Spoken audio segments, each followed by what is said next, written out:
Kumusta po kayo? Bago po ang lahat, first things first.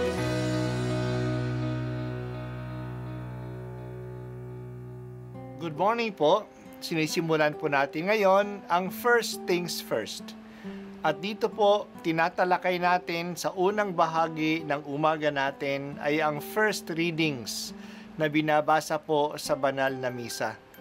Ito pong tinatalakay natin kasi madalas po marami na tayong alam tungkol sa gospel readings. Pero konti po ang nagsasalita sa first readings. Pero ang first readings, bahagi din po yan ng Biblia, ng banal na kasulatan. Kaya susubaybayan po natin ang mga first readings, basahin po natin at kuminsan kailangan ng basahin ng 2 o 3 beses bago maintindihan kasi hindi po tayo familiar sa mga istorya at sa mga kaisipan na tinatalakay dito. Ang pagbasa mula sa Aklat ng Pahayag. Nabuksan ng templo ng Diyos sa langit at nakita ang kaba ng tipan. Kasunod nito'y lumitaw sa langit ang isang kagilagilalas na tanda, isang babaeng nararamtan ng araw at nakatuntong sa buwan. Ang ulo niya'y may koronang binubuo ng 12 bituin. Malapit na siyang manganak, kaya't napasigaw siya sa matinding sakit at hirap. Isa pang tanda ang lumitaw sa langit, isang pulang dragon na napakalaki. Ito'y may 7 ulo at 10 sungay, at may korona ang bawat ulo. Sinaklot ng kanyang buntot ang 3 bahagi ng mga bituin sa langit, at inahagis ang mga iyon sa lupa. Pagkatapos ay tumayo siya sa paanan ng babaeng malapit ng manganak, upang lamunin ang sanggol sa sandaling ito'y isilang. At ang babae ay nagsilang ng sanggol na lalaki, ngunit may umagaw sa bata at dinala ito sa Diyos, sa kanyang trono. Ang sanggol na ito ang itinakdang maghahari sa lahat ng bansa sa pamamagitan ng kamay na bakal. Ang babae naman ay tumakas patungo sa ilang, sa isang dakong inihanda ng Diyos para sa kanya. At narinig ko ang isang malakas na tinig buhat sa langit na nagsasabi, "Dumating na ang pagliligtas ng Diyos. Ipinamalas na niya ang kanyang kapangyarihan bilang hari. Ipinamalas na ng Mesiyas ang kanyang karapatan." Ang salita ng Diyos. Salamat sa Diyos. Ngayon ay ang dakilang kapistahan ng pag-akyat kay Maria sa langit. Si Maria ay nakiisa sa buhay ni Jesus at nakikiisa din siya sa tagumpay ni Jesus. Napagtagumpayan ni Jesus ang kamatayan, ganon din si Maria. Hindi nabulok sa lupa ang katawan ni Jesus, ganon din ang katawan ni Maria. Siya ngayon ay nasa langit na, katawan at kaluluwa.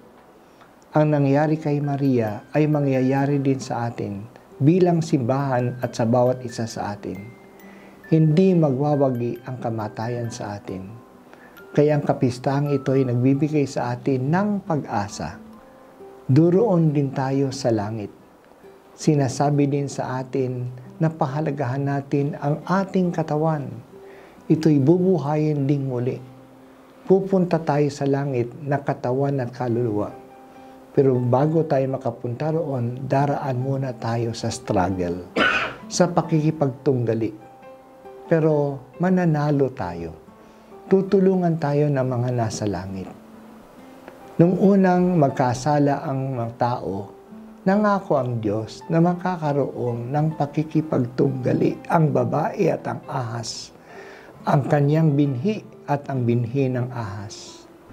Nakita natin ang katuparang ito sa malaking pakikipaglabanan na narinig natin sa ating pagbasa ngayon.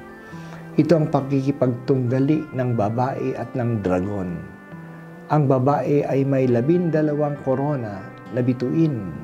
Ito yung 12 tribu ng Israel o ang 12 apostol. Siya ang kumakatawan sa simbahan o sa bayan ng Diyos. Ang kalaban niya ay isang napakalaking pulang dragon na may 7 ulo at 10 korona. Ito ay makapangyarihan. Napakalakas niya na siya ay nagdadala ng malaking pinsala sa buong mundo. 1/3 ng mga bituin ay inihagis niya sa lupa. Ang interest niya ay ang anak na lalabas na sa babae. Ito ay ang Kristo, ang manliligtas. Parang walang kalaban-laban ang babae sa dragon. Ngunit may umagaw sa bata at dinala ito sa langit. Pati ang babae dinala sa lugar na inihanda sa kanya ng Diyos. Dumating nga ang Diyos na manliligtas. Siya ang ililigtas, siya ang liligtas sa atin sa kuko ng kasamaan, sa kuko ng dragon. Ang unang level ng meaning ay ang pakikipagtunggali ng kasamaan at ng bayan ng Diyos. Sa bayan ng Diyos, manggagaling ang Mesiyas, ang ipadadala ng Diyos. Ililigtas niya ang kanyang bayan sa kasamaan. Ang pangalawang level ng meaning ay ang pagliligtas kay Maria na magsisilang ng Mesiyas na nagtatangkang pagpatay sa bata. Yan ay nangyari sa Bethlehem, ang pagsilang ni Jesus at ang pagtangka ni Herodes na patayin siya. Hindi naman siya nagwagi na ilikas ang inay, ang nanay at ang bata sa Ehipto. Ang ikatlong level ng meaning ay tayo na nabibilang sa bayan ng Diyos at anak ni Maria. At ang demonyo ay palaging nag-aabang upang tayo ay lamunin. Hindi siya magwawagi. Mayroon tayong kakampi sa langit na nagliligtas sa atin.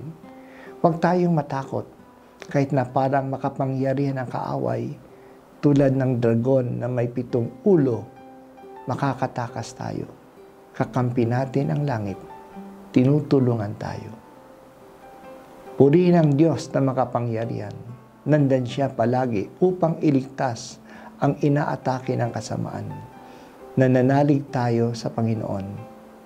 Hindi mo po kami pabayaan, Panginoong Diyos.